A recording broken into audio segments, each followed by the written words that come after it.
no nos damos cuenta de que esto no solo pasa en el interior. No, mamita, aquí mismo, en las clases altas, el otro día el señor del Uber me decía, agarré una señora que me dijo, toda la vida mi hermana me ha tocado, nunca me casé, toda la vida, ya era viejita.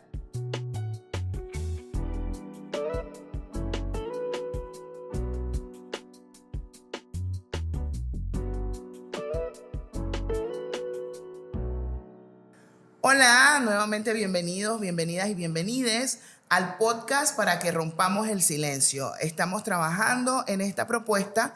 Este es el segundo podcast que estamos grabando. El primero, como recuerdan, lo hicimos con Doralis Mela, que fue la protagonista, la dueña de la historia del corto Rompamos el Silencio.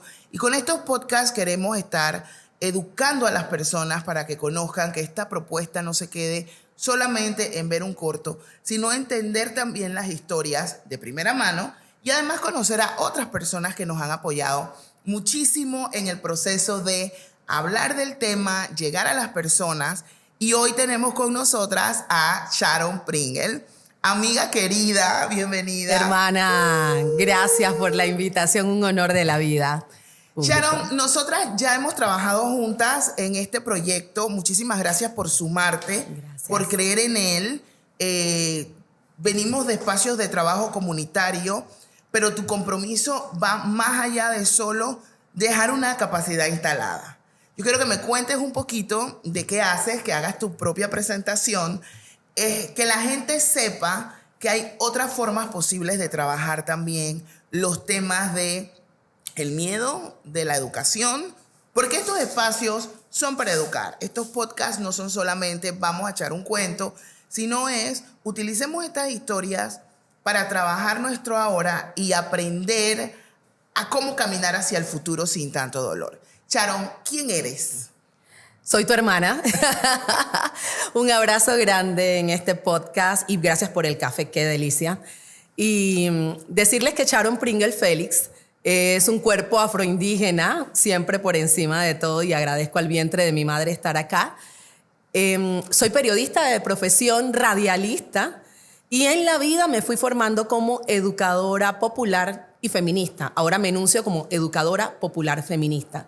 Luego de un proceso de violencia obstétrica en el año 2019, mi bebé tuviera ahora 5 años, inicio un proceso de sanación luego de toda la terapia psicológica, etcétera, y he fundado una pedagogía que se llama Sanación desde las Letras.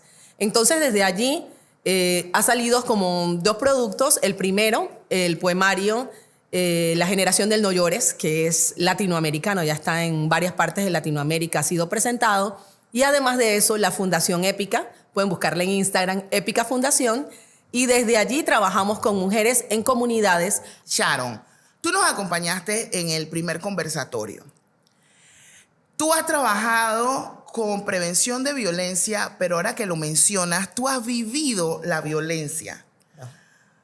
¿Qué pasa con el dolor de alguien que ha sido abusado? Tú has trabajado con mujeres violentadas sexualmente, sabemos lo que es estar en un lugar, yo te veo y digo, ay, qué linda Sharon, jamás se me va a ocurrir que tuviste una pérdida, que fuiste víctima de violencia. ¿Cómo tú ves este tema de las mujeres que no hablamos? ¿Qué pasa con el silencio? ¿Qué pasa cuando vemos un corto como ese y todo el mundo aplaude en la sala de cine y después le comienzan a escribir a Doralis en su Instagram? También me pasó. ¿Cómo logra esta valentía activarse? Doralis es una chica súper humilde. Ella dice, yo estoy haciendo lo posible. Pero yo creo que ya no ha dimensionado realmente el alcance que tiene este corto. Romper el silencio. ¿Qué implica, Sharon, para las mujeres romper el silencio de un dolor tan profundo como la violencia?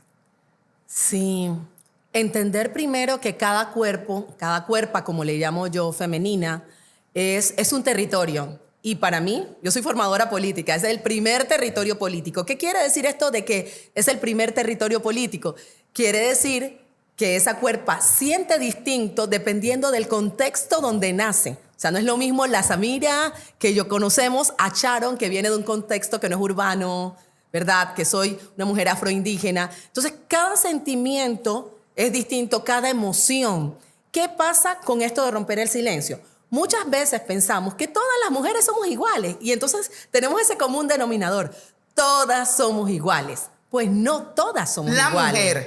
La mujer. Se nos olvida que somos las mujeres. Las mujeres. Entonces, ese romper el silencio no es igual para todas. Es más, todas no estamos llamadas a romper el silencio.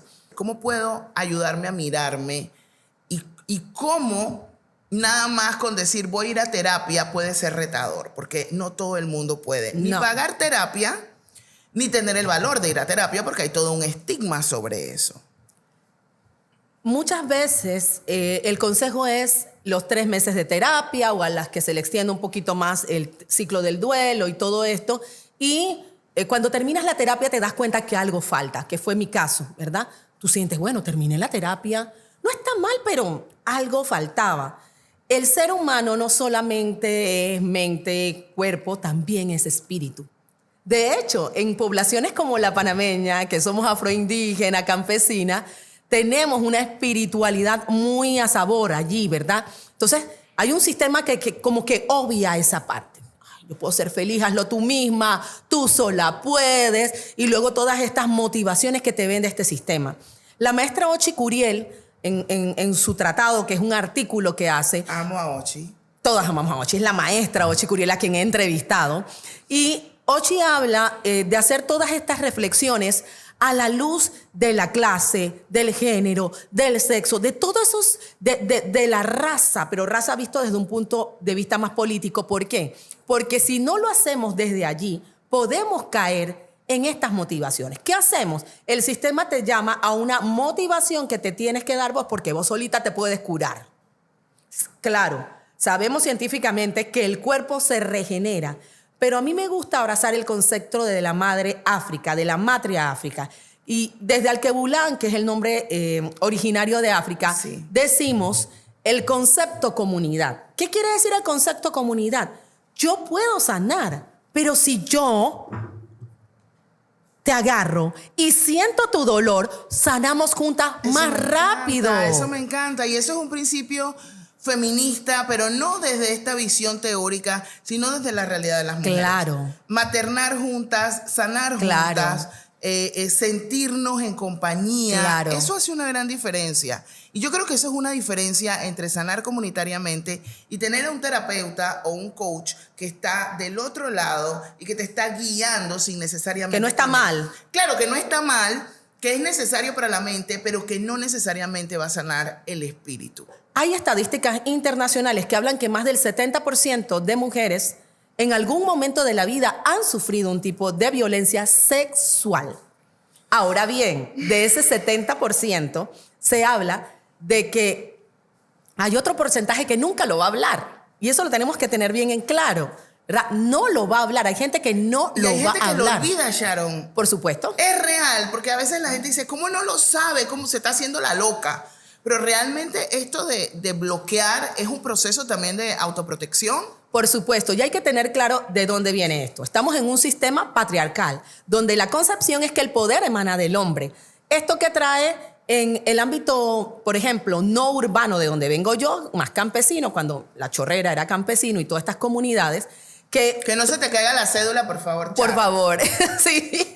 Entonces, ¿qué pasa? Hay otro tipo de violencias, ¿verdad?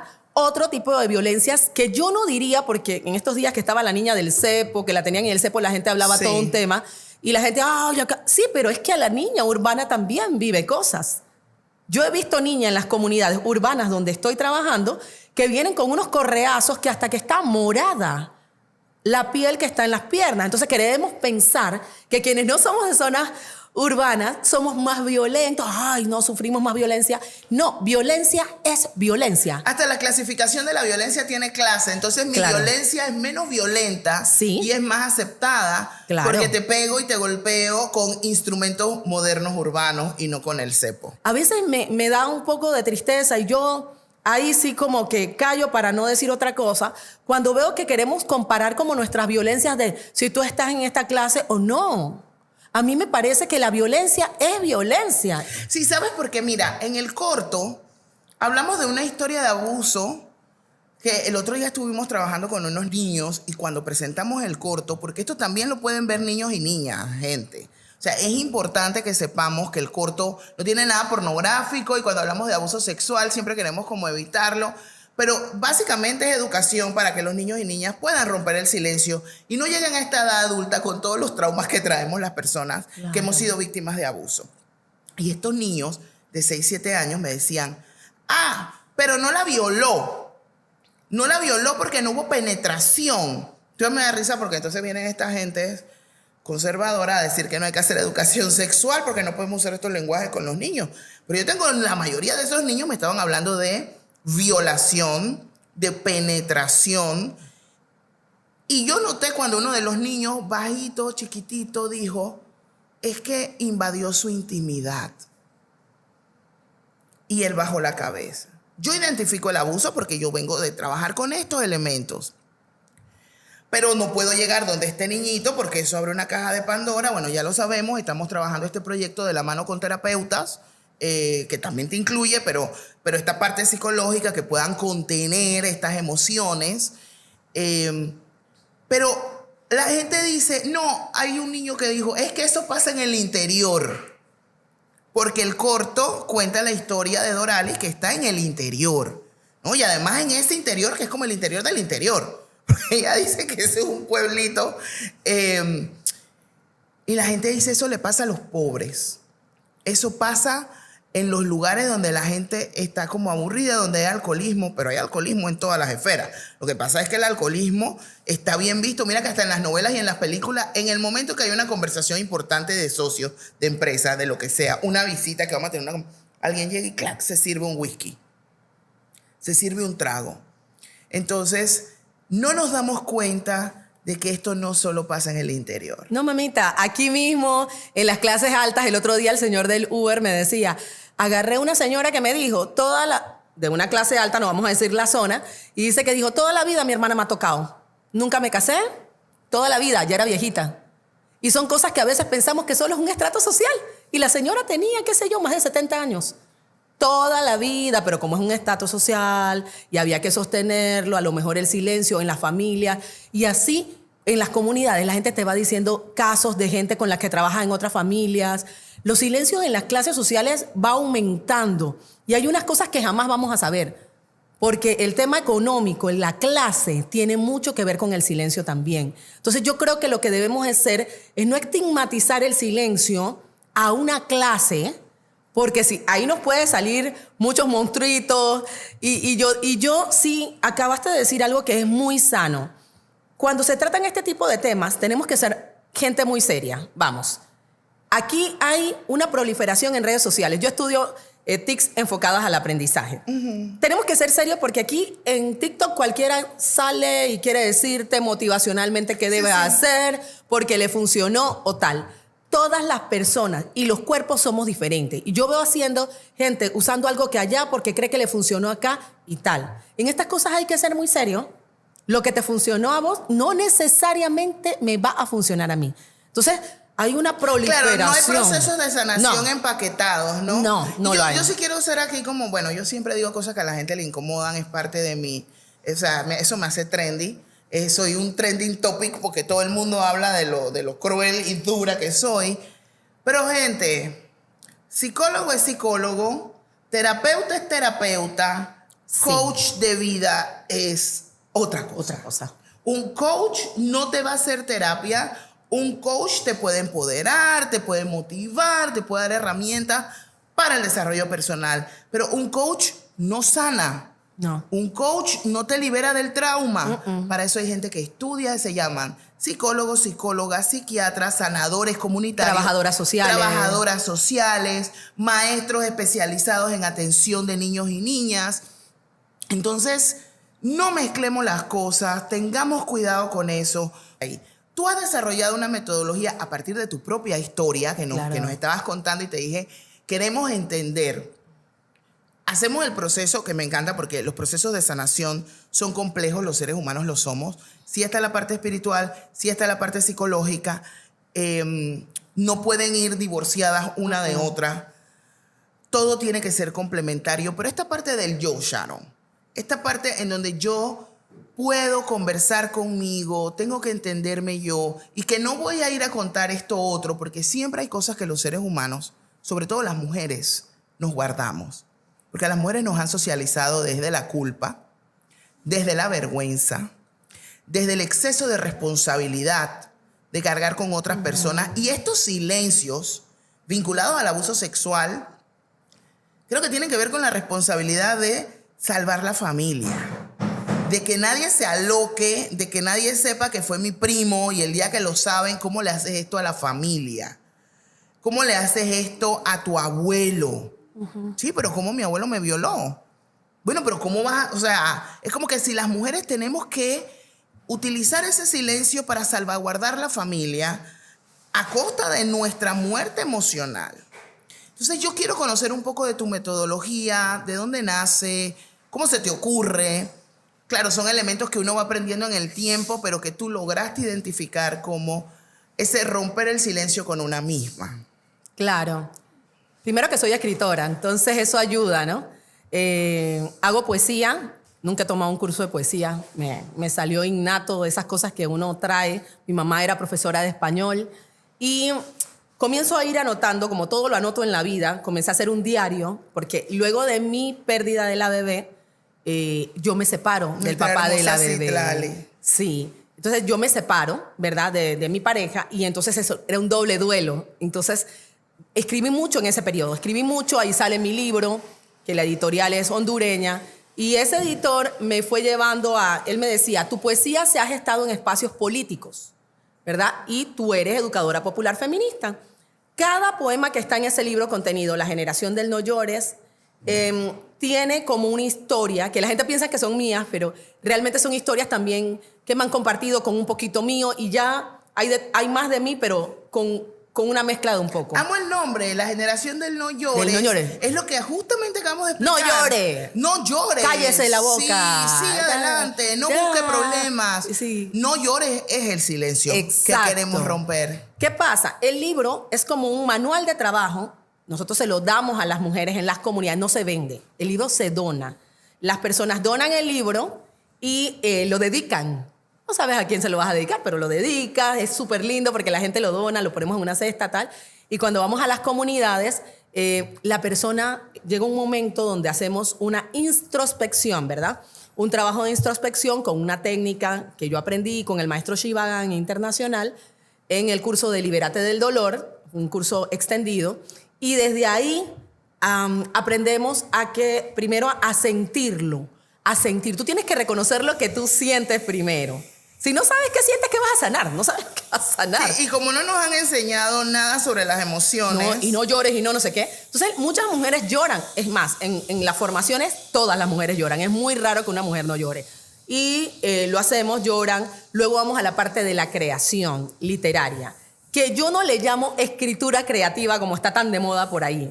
No tiene nada de creativo. Es sanador. No sé si lo sanador puede ser creativo, no sé. Sí, no, pero escritura sanadora me gusta. Sí, entonces la persona al leer el poema es provocada.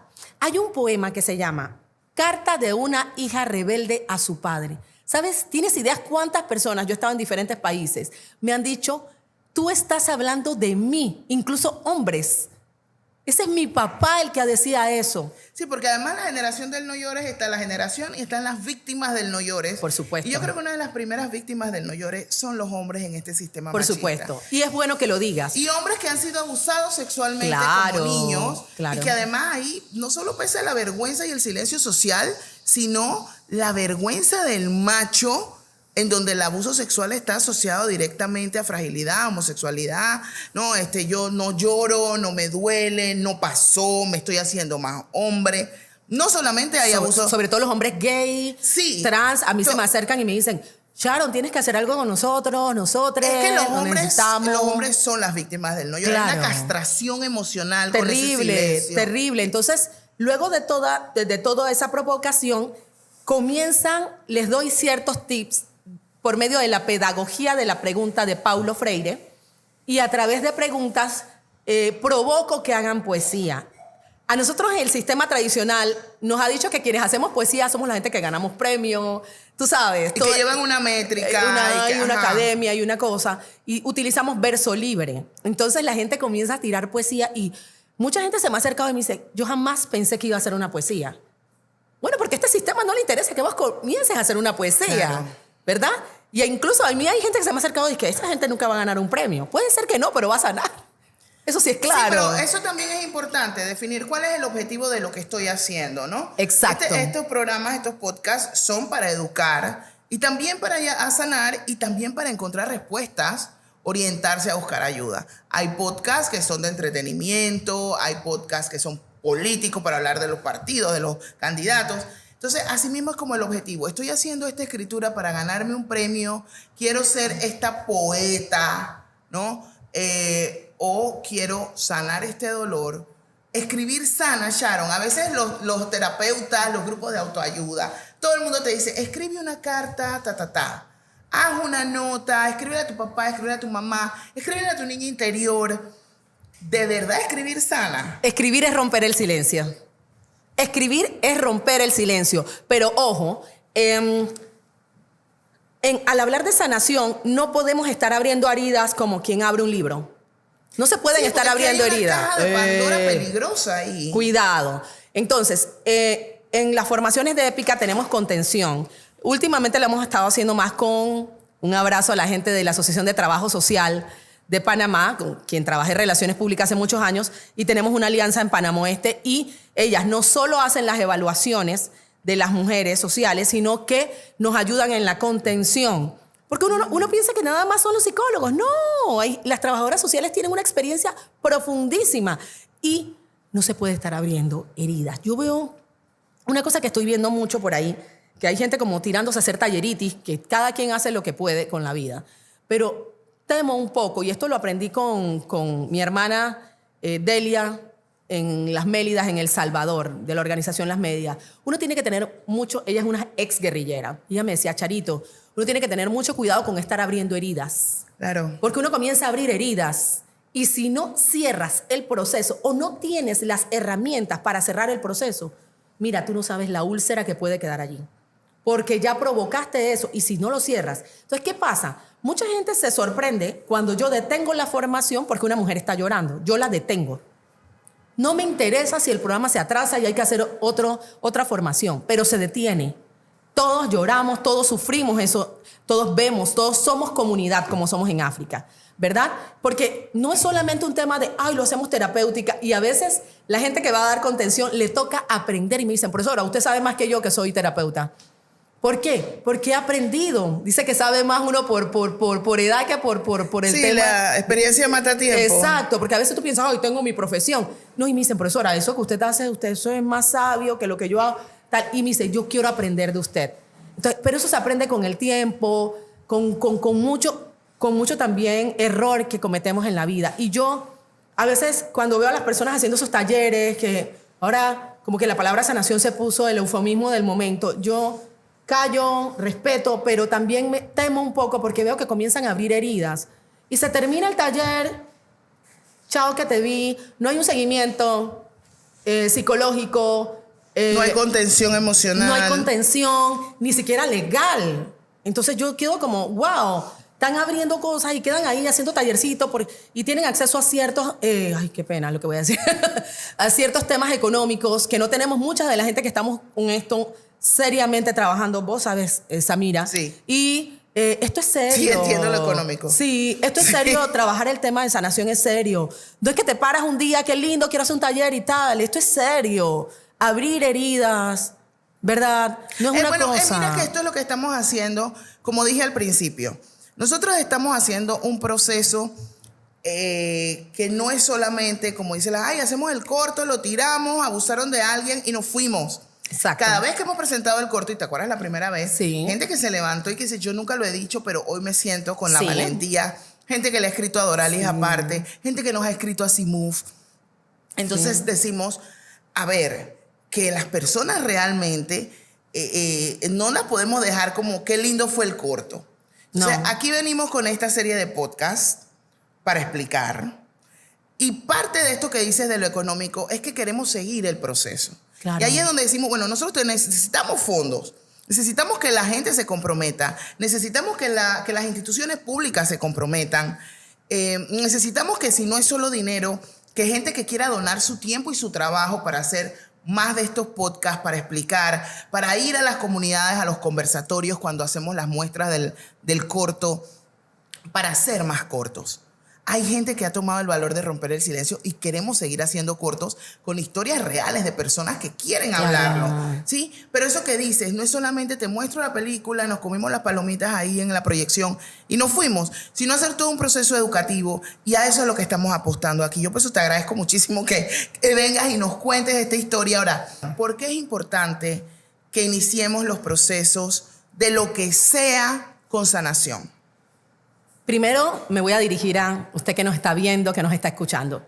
Si usted está en una situación como la que nosotros y nosotras estamos hablando acá, no está tarde. Puede iniciar en este mismo momento. Hay diferentes instancias a las que se puede dirigir. Una iglesia, para que sepas, hay iglesias donde usted puede manifestar y le pueden ayudar también. Un centro de salud, en cualquier lugar. Nunca es tarde. El proceso de sanación inicia cuando usted quiere. No cuando alguien te presiona, no cuando algo... Usted métase en las redes, busque CIMUF, busque Épica, pregunte. Vaya a la Defensoría, vaya al Ministerio de la Mujer, que tienen muy buenas profesionales. Sí, en el CAI tienen abogadas. Luego de romper el silencio, ¿dónde está la parte de la restauración? Necesitamos ver la restauración es que decimos, legal. Romper el silencio y vamos a lo legal, que es la mayoría de lo que hace la gente. Y olvidan... Tu cuerpo se olvida y puede esperar la sanación. Ahí está el problema. No, es que voy a resolver lo legal primero. Ay, voy a demandar, Y por eso se caen los casos. Claro. Porque cuando te enfrentas al abusador, te enfrentas al monstruo y te enfrentas a un sistema que además te revictimiza. Claro. Lo que sale es el dolor y dice, no quiero esto. La sanación es la prioridad. Si vos no podés poner tu cuerpo de primero... Estamos en problema. Pero bien, no tengo solo el valor para ir donde un especialista. Duele igual. No tengo el dinero para ir a un especialista en este país. Que, ojo, en los centros de salud hay atención psicológica y psiquiátrica y dan las medicaciones cuando estás en el plan de salud mental. Pero aún así cuesta esa denuncia. ¿Por qué sanar colectivamente? ¿Por qué sanar en comunidad? ¿Por qué estos espacios de hacer un corto y llevarlo a las comunidades, hacer podcasts que lleguen a todo el mundo? ¿Por qué recomendarías tú sanar en comunidad y por qué creemos que esto es poderoso? Porque soy africanista, porque creo que las ancestras lo lograron, porque cuando se instaló el capitalismo nos intentó destruir mucho de nuestra historia. Pero está corroborado que con todo el despojo que tuvo África, aún así seguimos resistiendo.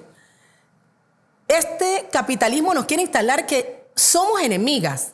Y el patriarcado, como toda la trenza de dominación, ¿verdad? Y que la peor enemiga de una mujer es una mujer. Sí. Entonces, vos eres mi competencia, ¿verdad? Y todo lo que veníamos hablando antes de empezar el podcast. Entonces, tenemos que retomar las relaciones. Las relaciones son relaciones de poder en la sociedad, a partir del patriarcado y el capitalismo y toda esa trenza de dominación. Y si hay algo poderoso, somos las mujeres. Claro. Entonces, no demonicemos el poder.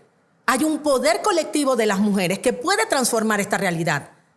Y entender que no somos enemigas, que yo tengo una sabiduría, ¿verdad?, en medio de mis imperfecciones, y que tu imperfección puede ser una bondad a mis ojos. Claro. Tenemos que llegar a ese punto, ¿verdad? Pero este patriarcado nos vende que tenemos que pelearnos, porque si Sharon tiene una sabiduría, ay, ella se la cree más. O si Samira tiene algo, ay, ella, y entonces le voy a meter la pierna para que ella no llegue, o le voy a robar algo, o entonces tenemos que llegar a ese encuentro colectivo, ancestral, que nos enseñaron, ¿verdad?, en comunidad, para retomar y hacerle fuerza a ese sistema que nos sigue buscando enemigas. Yo hago mis frases, mis pensamientos locos, y que los tengo ahí en mis redes sociales, de un rayito del sol, y siempre lo digo: amo mi imperfección, porque ahí, al amarme descubro a las otras. Y hay que empezar a amarnos. ¿Y dónde comienzas a amarte? Al mirar a la otra. Ese individualismo que tenemos en la sociedad nos está acabando, nos está carcomiendo. Tenemos que pensarnos en la otra. Nos hemos aislado. Y mira, quiero tomar eso que dices y yo siempre le pongo como ejemplo a la gente y a las mujeres. ¿Recuerdas cuando hemos comenzado a trabajar los procesos? Si nosotros nos centramos en quién me ha ayudado a cuidar a los niños, claro, el día que tengo que salir corriendo a una entrevista, el día que tengo que salir corriendo con uno de los niños al hospital, es la mamá, la hermana, la vecina. Ay, vecina, cuídeme, échemele un ojo un momentito a los niños que tengo que ir a hacer tal cosa. Yo no me recuerdo pidiéndole al vecino eso y no me recuerdo a mi mamá dejándome con X señor. Siempre es como, échamele el ojo a la vecina, a la tía. Saquemos eso que nos quieren instalar, ese pensamiento. Abracemos el pensamiento en donde las mujeres nos reconocemos como aliadas. Busca en tu memoria, mira tu historia. Siempre una mujer te ha apoyado. Siempre una mujer ha estado empujándote. Las oportunidades laborales, ¿quién te mandó esa vacante? ¿Quién te dijo, aplica aquí? ¿Quién te dijo, te voy a abrazar? Que no es solamente un discurso, sino un abrazo de contención. ¿Quiénes somos las que cuando nos sentamos decimos, a mí también me pasó, no estás sola?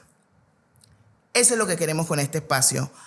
Nos reconocemos, nos abrazamos, rompemos el silencio juntas. Sharon, gracias por venir. Te amo. Gracias por esto que estás haciendo, no solo con este podcast, sino el trabajo hermoso que haces con las mujeres de sanar a través de las letras. Gracias a vos por estar siempre como una hermana. Creo que somos de la misma generación, de las que resistimos. No somos ni viejas ni las jóvenes.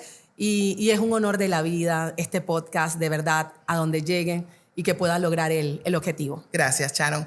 Seguimos entonces, nos vemos en nuestro próximo podcast. No dejen de escucharlo, no dejen de compartirlo. Pásenlo a alguien que sepan que lo necesita. Abracen a alguien que saben que sufre y caminemos juntas, caminemos juntos porque sí se puede sanar. Es un trabajo colectivo.